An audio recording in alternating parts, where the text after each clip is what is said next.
Hello students, welcome back to my YouTube channel. आज की इस वीडियो के अंदर हम dissolution of a partnership firm की जर्नल एंट्रीज डिस्कस करेंगे जी। और इससे पहले मैं आपको जर्नल एंट्रीज का पार्ट समझा चुका हूं, जिसके अंदर हमने देखा कि जर्नल एंट्री किस तरीके से करनी है। और आज की इस वीडियो के अंदर हम उन जर्नल एंट्रीज़ के कुछ न्यूमेरिकल क्वेश्चन डिस्कस करेंगे कि किस तरीके की एंट्रीज़ आपके पास आ सकती हैं और आपनी एंट्रीज़ किस तरीके से पास करनी है। जर्नल एंट्रीज़ पास करने से पहले आपको पता होना चाहिए कि हम रियलाइजेशन अकाउंट जब बनाते थे तो उसकी किस साइड के अंदर हमने क्या आइटम लिखनी होती है। जैसे फर्स्ट नंबर देखो, आपको बैलेंस शीट गिवन होती थी, उस बैलेंस शीट की हेल्प से आप ऑल असेट लिखते थे, लेकिन कुछ असेट आप एक्सेप्ट करती थी, ठीक है, वो आपने ध्यान रखना है। फिर लायबिलिटी आपको लेफ़्ट साइड में गिवन होती थी, ठीक है, रियलाइजेशन अकाउंट की क्रेडिट साइड में लिखा जाता है। फिर हमारे पास ये प्रोविज़न हुआ करता था।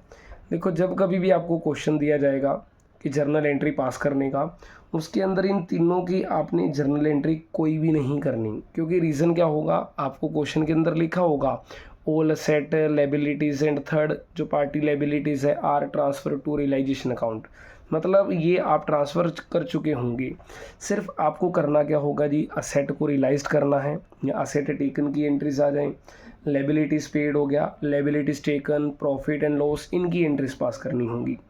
अब देखो, सिंपली है, आपको पता होना चाहिए कि असेट जो रियलाइज्ड होती है वो रियलाइजेशन अकाउंट की क्रेडिट साइड में होती है, और जो चीज़ रियलाइजेशन अकाउंट की क्रेडिट साइड में है भाई, वो जर्नल एंट्री की डेबिट साइड में होगी। बस अपोजिट चलना है आपने। जैसे अगर मैं सेट रियलाइज्ड की बात करूं तो cash account debit to realisation बनेगी या बैंक टू रियलाइजेशन। ऐसे अगर मान लीजिए कोई भी सेट किसी पार्टनर ने टेक ओवर करी है तो पार्टनर कैपिटल अकाउंट डेबिट कीजिए, टू रियलाइजेशन करना होगा। सिमिलर अगर लायबिलिटीज़ पेड होगी कोई तो रियलाइजेशन अकाउंट डेबिट टू आपने करना है बैंक, क्योंकि रियलाइजेशन अकाउंट की डेबिट साइड में टू बैंक लिखा है तो जर्नल एंट्री में क्रेडिट में होगा। सिमिलर ऐसे ही realisation account debit to partners capital account, अगर कोई लायबिलिटीज़ टेक ओवर कर ली है पार्टनर ने। अगर मान लीजिए आपका प्रॉफिट हो जाए रियलाइजेशन अकाउंट के अंदर तो रियलाइजेशन अकाउंट डेबिट, ठीक है, जो भी आपके ओल्ड पार्टनर होंगे उनकी ओल्ड रेशियो के अकॉर्डिंग, और लॉस के केस में आपकी अपोजिट एंट्री हो जाएगी। तो ये सारी चीज़ें हमारी बेसिक हैं जो हम पुराने पार्ट्स के अंदर भी डिस्कस कर चुके हैं ऑलरेडी। और अब हमने करनी है इन क्वेश्चनों के अंदर भी जर्नल एंट्रीज किस तरीके से पास करनी है। फाइनल पेपर के पॉइंट ऑफ व्यू से ये आपके लिए मोस्ट इंपॉर्टेंट टॉपिक है जी, क्योंकि लास्ट कई सालों से यही टॉपिक है, बार बार क्वेश्चन रिपीट हो रहे हैं, कभी 4 मार्क्स में दे रहा है, कभी 6 मार्क्स में दे रहा है सीबीएसई, तो इसलिए फोकस करना ज़रूरी है। तो देखिए, Ankit, Bobby and Kartik were partner in a firm sharing profit in the ratio 4:3:3, ठीक है। The firm was dissolved on 31 March 2018, pass the necessary journal entries for the following transaction after various asset, ठीक है, other than cash and bank, मतलब cash and bank वगैरह को छोड़कर, and third party liability had been transferred to realisation account. जैसा मैंने आपको बताया था कि आपकी जो भी ओल असेट है, लायबिलिटीज़ है, प्रोविज़न है, ये आप ट्रांसफ़र कर चुके होंगे। बस फर्म आपकी क्या होंगी, asset sold taken, liability paid taken, इनकी एंट्रीज पास करनी है। जैसे कहते थे firm had stock of ₹80,000, firm के पास स्टॉक है 80,000 का। Ankit to cover 50% of the stock at a discount.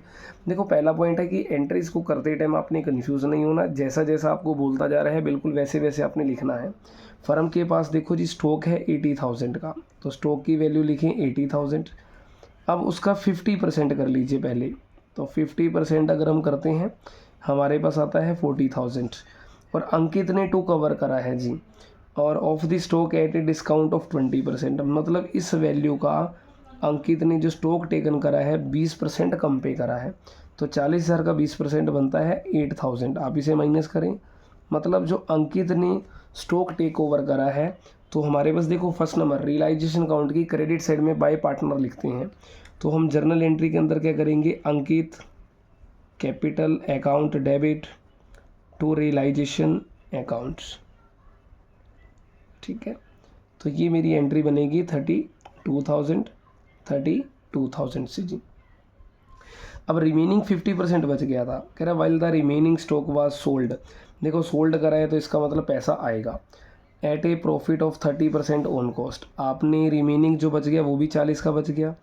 अब इस स्टॉक का 30% फ़ायदे पर बेच दिया, 40,000 का 30% होता है 12,000, मतलब ये आपने जो सोल्ड करा है 52 का करा है जी। मतलब इस एंट्री के मेरे दो पार्ट हो जाएंगे, एक तो ए पार्ट हो गया है और सेकंड नंबर बी। अब देखो जो स्टॉक अगर सोल्ड करते हैं वो भी क्रेडिट साइड में होता है, तो इसकी अगर जर्नल एंट्री करें bank account debit to realisation account बनेगी आपकी एंट्री 52,000, लो जी 52,000, ये मेरी फर्स्ट एंट्री पास हुई है। आगे चलते हैं। A liability under a suit for damage included in creditor was settled at 32,000 as against only 13,000 provided in the books। देखो एक लायबिलिटी है under a suit for damage, भाई एक इसके खिलाफ कोई केस वगैरह चल रहा है और ये चीज़ आपकी क्रेडिटर में इंक्लूडेड थी और उसके आपने वैसे 13,000 देने थे, बट आपको जो पे करने पड़ रहे हैं उसके 32,000 देने पड़ रहे हैं। ठीक है, टोटल क्रेडिटर आपके पास फर्म के कितने हैं 50 के हैं। देखो आपके पास जो टोटल क्रेडिटर थे 50,000 के, कहता है कि 13,000 की लायबिलिटी एक ऐसी लायबिलिटी थी जिसके खिलाफ केस चल रहा है और इस केस के आपको 32,000 रुपीज़ देने बन रहे हैं। तो देखो लायबिलिटी के 32 देने पड़ रहे हैं। लायबिलिटी पेड की एंट्री क्या होती है, रियलाइजेशन टू बैंक, क्योंकि रियलाइजेशन अकाउंट की डेबिट साइड में आपने टू बैंक करना है, तो रियलाइजेशन अकाउंट डेबिट कर दूंगा जी, टू बैंक अकाउंट करूँगा। लो जी 32,000 आगे क्या कहता है। लो जी अगला हमारे पास कोई भी जिक्र नहीं करा, 50 में से 13 का तो हिसाब हो चुका है, अब बच कितने गए 37 बच गए। अब देखो आपको ये भी मैंने बताया है, अगर किसी भी लायबिलिटीज़ की पेमेंट के बारे में कुछ ना बोल रखा हो तो उसकी लायबिलिटी की पेमेंट आपने खुद करनी है। तो 37,000 मुझे और जोड़कर 69,000 की पेमेंट करनी होगी realisation to bank account. Clear है। इसके बाद आगे चलते हैं जी। बॉबीज सिस्टर लोन, देखो बॉबी की सिस्टर का लोन होता है आउटसाइडर का loan. Bobby's sister loan of ₹20,000 was paid of along with interest of ₹2,000, मतलब हमने आउटसाइडर का लोन पे करना है विद इंटरेस्ट। पहला पॉइंट आपको पता होना चाहिए कि आउटसाइडर का लोन हम रियलाइजेशन अकाउंट की डेबिट साइड में टू बैंक करके पे करते हैं।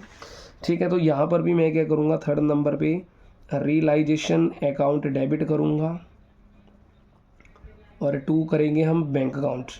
20,000 की अमाउंट थी जी और आपने उसके 2,000 रुपीज़ का इंटरेस्ट के साथ पे करना है, तो मतलब मुझे जो अमाउंट पे करनी है वो 22,000 पे करनी होगी जी। क्लियर है। इससे पहले मैं एक पार्ट अपलोड कर चुका था कहीं, तो उसके अंदर भी आप चेक कर सकते हैं किस किस तरीके से हमने एंट्रीज डिस्कस कर चुके हैं। लो जी कार्तिक का लोन है 12,000 का, वाज सेटल एट ₹12,500। देखो 12,000 का लोन था पार्टनर का, वो 12,500 में सेटल हुआ है। देखो पहला पॉइंट, कार्तिक मेरा लोन है, मतलब कार्तिक ने मैंने लोन ले रखा है कार्तिक से और मेरे लिए क्या है लायबिलिटीज़ है। अब मुझे लायबिलिटी जो राइट ऑफ करनी है तो उसे मुझे डेबिट करना होगा, क्योंकि रीज़न लायबिलिटी का बैलेंस क्रेडिट है और जर्नल के अंदर उसे डेबिट करूँगा तो ही ख़त्म होगी। हाँ देखो लोन जब 12,000 का है तो 12 ही लिखूँगा, लेकिन मैंने उसके पे कितने करे हैं 12,500 करे हैं, तो टू बैंक अकाउंट कर दें 12,500। अब जो ये डिफरेंस बच गया इसे आपने डालना है रियलाइजेशन अकाउंट के अंदर। रीज़न ये आपका इंटरेस्ट हो सकता है जी 500 रुपये का, तो आपकी एंट्री बनेगी कार्तिक का loan account debit, realisation account debit to bank 12,500। Clear है। ये मैंने अभी बिल्कुल एक छोटा सा क्वेश्चन है बेसिकली उठाया है, एक क्वेश्चन हम और डिस्कस करेंगे। इसके अलावा मैंने 6 एंट्रीज हैं कुछ सिलेक्टेड उठा रखी हैं, वो भी हम एक बार डिस्कस कर लेंगे जी। लो जी सेकंड क्वेश्चन है आपके पास, A and B were partner in a firm sharing profit and loss in the ratio 3:2। On 31st March 2018 the firm was dissolved after the transfer of assets, ठीक है, and third liability to realisation account the following information was provided, मतलब asset transfer, liability transfer, provision वगैरह सब transfer कर चुके हैं, बस आपको जो एडजस्टमेंट गिवन है वही असेट सोल्ड टेकन की, लायबिलिटी पेड या टेकन की, ये एडजस्टमेंट करनी है।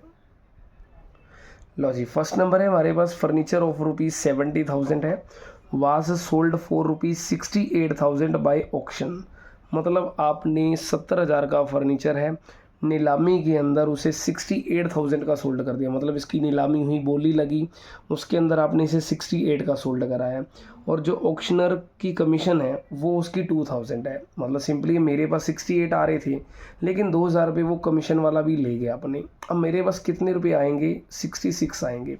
अब देखो सिंपली है, फर्नीचर है आपका सोल्ड हुआ है, असेट सोल्ड होती है तो रियलाइजेशन अकाउंट की क्रेडिट साइड में हम बाय बैंक लिखते हैं। तो मैं जब जर्नल करूँगा तो मुझे बैंक अकाउंट डेबिट करना है और 2 करना है रियलाइजेशन अकाउंट, ठीक है जी। और हमारे पास अमाउंट आ जाएगी 66,000 रुपीज़ की। अगर आपको कोई भी डाउट लगे तो आप कमेंट कर सकते हैं जी, आपको विदिन 24 आवर्स रिप्लाई मिल जाएगा। लो जी, ए का लोन, अब देखो ए मेरा पार्टनर है, ए का लोन 35,000 का है, वाज सेटल एट 37,500। सिमिलर हम पीछे एंट्री अभी डिस्कस करके आए हैं। ए का लोन 35,000 का है, वो 37,500 में सेटल होगा। देखो ए का लोन मेरी लायबिलिटी है, और लायबिलिटी का बैलेंस क्या होता है? क्रेडिट होता है। जब कभी भी जर्नल करनी होगी तो इसे डेबिट कीजिए, और आपने क्या करना है, टू बैंक अकाउंट करके इस लोन की पेमेंट करनी है 37,500। बट रीज़न 35 का लोन कैंसिल हुआ लेकिन पेमेंट 37,500 है, तो बचा हुआ जो डिफरेंस है वही वो रियलाइजेशन अकाउंट के अंदर आ जाएगा, आपका इंटरेस्ट ही ट्रीट किया जाएगा 2,500 का। लो जी, इसके बाद थर्ड है, out of the stock of ₹80,000 B took over 50% of the stock at 20% discount. लो जी, सिमिलर ये एंट्री हम पीछे पास कर चुके हैं, क्लियर है। तो इस एंट्री को आप सिमिलर वही चीज़ है, दोबारा कोई रिपीट नहीं करा रही है एंट्री। आगे चलते हैं जी। अ बिल रिसीवेबल है ऑफ ₹3,000 का अंडर डिस्काउंट वाज डिसऑनर्ड। देखो इस एंट्री को करने से पहले आपको एक स्टोरी समझनी होगी। देखिए आपके पास एक ओनर है हमारे पास, देखें जी, और एक हमारे पास बैंक वाला बंदा है, और मान लीजिए एक हमारे पास कस्टमर है हमारा। लो जी, अब ओनर ने क्या करा, गुड सोल्ड कर रखा है, ठीक है जी, गुड सोल्ड करा है कस्टमर को, प्लस इसके साथ उसने क्या करा, ओनर ने एक बिल लिख के भी भेजा कस्टमर को कि भाई मैं तेरे को गुड सोल्ड कर रहा हूँ 3,000 रुपीज़ का, ठीक है, इसकी पेमेंट तू आफ्टर 3 मंथ बाद दे दियो भाई। अब सिंपली क्या है, कस्टमर ने क्या करा भाई, इस बिल पर अपनी सहमति प्रकट करी, मतलब सहमति शो करी कि दिखाया कि ठीक है जी मैं साइन कर कर इस बिल पर आपको वापस कर देता हूँ। अब ये बिल घुमाकर मैं आपके ओनर के पास आ चुका है। अब अगर मान लीजिए ओनर को अगर 1 महीने के बाद, मतलब कि जैसे 3 महीने का बिल लिख के दिया था, 1 महीने के बाद मीन्स 2 महीने पहले अगर पैसे की ज़रूरत है भाई, तो वो कस्टमर के पास जाने की बजाय वो बिल लेकर चला जाएगा बैंक वाले के पास।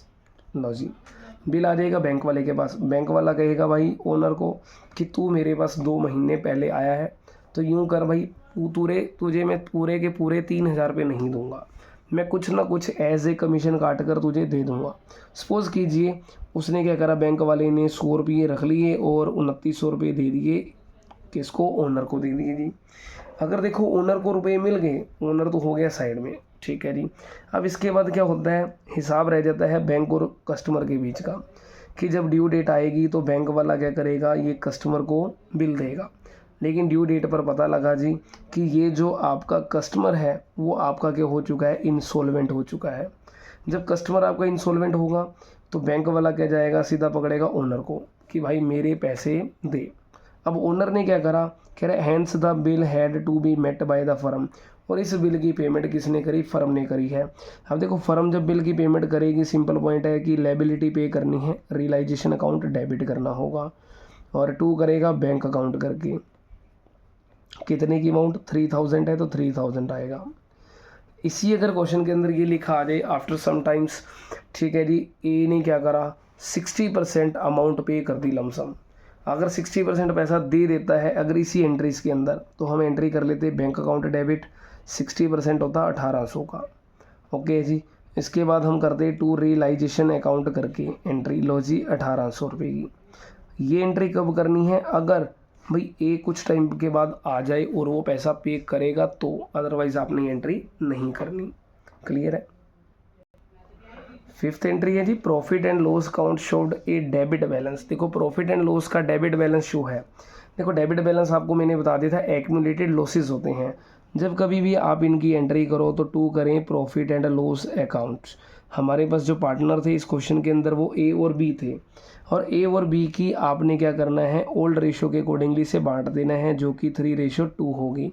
तो सिंपली आपने क्या करना है, 56,000 इंटू में 3/5, 56,000 इंटू में 2/5, जो भी अमाउंट आएगी अमाउंट लिख दीजिए। क्लियर है। रियलाइजेशन एक्सपेंसेस हैं 2,000 विच वर पेड बाय ए, भी ए ने पे करे। देखो सिंपली है, अगर ए कोई भी लाइबिलिटी पे करेगा तो सिंपली टू ए कैपिटल आएगा। अब आपने क्या करना है, रियलाइजेशन अकाउंट की डेबिट साइड में आपने जो लिखा होगा उस time to A capital account करके लिखा होगा, तो हमारी एंट्री भी बन जाएगी realisation account debit to capital account करके ए का 2,000 रुपीज़ से जी। क्लियर है। इसके बाद हमारे पास सिर्फ एक क्वेश्चन बचता है ऐसा, जिसके अंदर मैंने 6 एंट्रीज रखी हैं जो कि बिल्कुल सिलेक्टेड हैं। ठीक है, उनको भी एक बार डिस्कस कर लेते हैं। क्वेश्चन है जी हमारे पास, total creditor of the firm were ₹40,000। देखो टोटल क्रेडिटर 40,000 के हैं। Creditor worth ₹10,000 were given a piece of furniture costing ₹8,000 in full and final settlement. मतलब सिंपली क्रेडिटर के मैंने 40,000 रुपये देने हैं, उसमें से मैंने 10,000 के क्रेडिटर को कहा कि भाई मेरे पास फर्नीचर पड़ा है 10,000 वाला, वो तो 8,000 का ले ले, फुल एंड फाइनल सेटलमेंट के अकॉर्डिंगली। मतलब इसका सिंपली कि क्रेडिटर मेरे 10 के ख़त्म हो जाएंगे और मेरा फर्नीचर जो 10 वाला है 8 में चला गया, तो मतलब सिंपली मैंने लायबिलिटी की पेमेंट असेट देकर कर दी नो एंट्री। अब सिंपली क्या बचता है जी, मेरे पास रिमेनिंग क्रेडिटर कितने के बच गए, वो 30,000 के बच गए। अब 30,000 का 10% कट करके, मतलब 30,000 का 10% बनता है 3,000 का आपने डिस्काउंट कट करके पेमेंट कर देनी है। अब देखो लायबिलिटी की पेमेंट करोगे तो सिंपल क्या होगा आपका, रियलाइजेशन अकाउंट डेबिट और 2 कर देंगे बैंक अकाउंट, 27,000 रुपीज़ की एंट्री पास की जाएगी। लो जी, इसके बाद आगे है a machine which was not recorded in the books, मतलब अनरिकॉर्डेड असेट की एंट्री है। Taken over by Kunal at ₹3,000। 3,000 का इसने क्या करा है जी, फर्नीचर को मशीन को टेक ओवर कर लिया, लेकिन इसकी एक्सपेक्टेड वैल्यू 5,000 की थी। देखो एक्सपेक्टेड तो होता है फ्यूचर से रिलेटेड, लेकिन एट प्रेजेंट उसने क्या करा है, 3,000 रुपीज़ का कुणाल ने असेट टेकन करी है। अब देखो असेट टेकन जो आती है वो हमारे पास रियलाइजेशन अकाउंट की क्रेडिट साइड में आती है। जब मैं इसकी जर्नल पास करूँगा जी, तो मेरे पास एंट्री बनेगी कुणाल कैपिटल अकाउंट डेबिट, 2 कर देंगे हम रियलाइजेशन अकाउंट 3,000 रुपीज़ से भी। इसके बाद आगे चलते हैं। Sarthak paid the realisation expenses of ₹16,000 out of his private fund. याद रखना सार्थक ने पे करे हैं रियलाइजेशन के expenses. Who was to get a remuneration of 15,000। अब देखो मैंने आपको इतनी एंट्री सिखाई थी, तो उसके अंदर एक रेमुनरेशन की एंट्रीज भी आपको मैंने बता रखी है। ठीक है, रेमुनरेशन की एंट्री क्या होती है, सिंपली अगर देखा जाए सार्थक होगा क्रेडिट, क्योंकि सार्थक की कैपिटल क्या हो जाएगी भाई, इंक्रीज़ हो जाएगी, तो 15,000 रुपीज़ की कैपिटल उसकी इंक्रीज़ होगी। बट रियलाइजेशन अकाउंट की डेबिट साइड के अंदर लिखा जाता है टू सार्थक करके, तो इसलिए मैं रियलाइजेशन अकाउंट को भी डेबिट कर दूंगा 15,000 से, क्योंकि मेरा लॉस है सिंपली बात करें तो। अब आगे कहता है and was responsible to bear all the realisation expenses, और वही बंदा बियर है। देखो मैंने आपको सिंपली बताया था, जब बियर एंड पेड एक सेम पार्टनर कर रहा है तो उसकी नो एंट्री, मतलब इस 16,000 रुपये की मुझे कोई भी एंट्री पास नहीं करनी। रीज़न, क्योंकि expenses paid and bear by the partner है आपका। आगे चलते हैं। Priyanka paid the realisation expenses of ₹15,000 out of her pocket and she was to get a fixed remuneration. उसे रेमुनरेशन देनी है हमने 18,000। लो जी, रेमुनरेशन देने की एंट्री तो कर लेते हैं हम एक बार। 2 प्रियंका करें और रियलाइजेशन वर्ड को आपने करना है डेबिट, रियलाइजेशन अकाउंट डेबिट 18,000। अब बात करते हैं प्रियंका ने पे करे थे। देखो जो बंदा पे करता है उसे आपने हमेशा क्या करना होता है, क्रेडिट करना होता है। तो 2 तो हमने कर देंगे प्रियंका को। अब बात करते हैं जी बियर की। देखो पेड और बियर 2 चीज़ें थी, बियर हमेशा डेबिट होता है, पेड हमेशा क्रेडिट होता है। बियर का अगर जिक्र नहीं होगा तो आप उस टाइम कंडीशन क्या होती थी कि याद हो कि बियर अगर पेड नहीं गिवन है तो ये माना जाता है कि पार्टनर की बजाय फर्म ने ही बियर करा होगा, फर्म ने ही पे करा होगा। तो पे का तो बता रखा है, लेकिन मुझे बियर का नहीं जिक्र था, तो मैं मानूंगा कि भी मेरी फर्म ने ही बियर करा है, तो इसलिए बियर फर्म कर दिए तो रियलाइजेशन अकाउंट को ही डेबिट किया जाता है जी। क्लियर है। इसके बाद 2 एंट्रीज हो रहे हैं हमारी। जी, इन्वेस्टमेंट वर्थ ₹53,000 है, out of which investment worth ₹43,000 were taken over by Simar at ₹52,000। मतलब 53,000 की इन्वेस्टमेंट थी मेरे पास, ठीक है जी। 53,000 की इन्वेस्टमेंट थी, इसमें से 43,000 की इन्वेस्टमेंट सिमर कहता है मुझे दे दो 52,000 में, और सिमर हमारा पार्टनर ही है जी। अब देखो, जब पार्टनर असेट टेकन करता है तो आपने डेबिट भी किसे करना होता है, पार्टनर को करना होता है। सिमर कैपिटल अकाउंट डेबिट, और 2 करें रियलाइजेशन अकाउंट को, कितने से जी, 52,000 से। लो जी, इसके बाद आगे है and the balance of the investment were sold. बचा हुआ बैलेंस हमने सोल्ड कर दिया था, मतलब बच कितनी गई मेरे पास इन्वेस्टमेंट देखा जाए 10,000 की। अब 10 वाली मैंने 12 की सोल्ड कर दी, एक एंट्री अपने और पास कर देनी है। Bank account debit to realisation account, हमारे पास अमाउंट आ जाएगी 12,000 की जी। इसके बाद लास्ट है हमारे पास creditor to whom ₹10,000 were to be paid accepted and unrecorded asset 15,000 in full settlement of his claim. देखो, क्रेडिटर हमारे पास 10,000 की थी, उन्होंने एक अनरिकॉर्डेड असेट जो मतलब कि फर्नीचर है हमारा कोई भी, ठीक है जी, वो 15,000 का लेके चला गया फुल एंड फाइनल सेटलमेंट पे। तो इस कंडीशन के अंदर हमारी जो एंट्री बनती है, नो एंट्री बनती है। रीज़न, क्योंकि आपने लायबिलिटीज़ की पेमेंट असेट देकर करी है, इसलिए उसकी कभी भी कोई भी एंट्री पास नहीं की जाती। क्लियर है। तो बेटा, ये आपकी सारी जर्नल एंट्रीज थी। आई होप कि मैंने देखो सारी कवर भी करी हैं। तो अगर आपको वीडियो अच्छी लगी हो, समझ आया हो, तो वीडियो को लाइक ज़रूर करें और दोस्तों के साथ शेयर करें। सब्सक्राइब चैनल को ज़रूर कर लीजिए ताकि आपको आने वाली न्यू वीडियो का नोटिफिकेशन मिलता रहे, क्योंकि आपका एक लाइक, सब्सक्राइब और शेयर ही टीचर के लिए मोटिवेशन का काम करता है। Thank you.